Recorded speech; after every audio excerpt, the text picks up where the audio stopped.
Day 74, the temple rebuilt.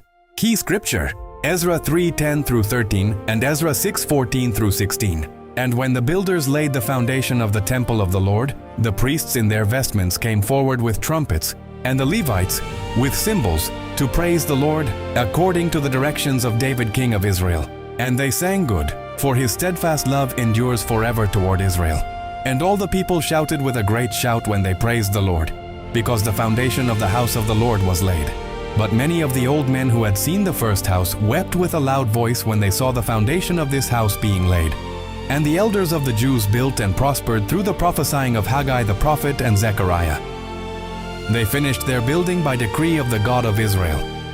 And the returned exiles, the priests and the Levites, and the rest of the people celebrated the dedication of this house of God with joy.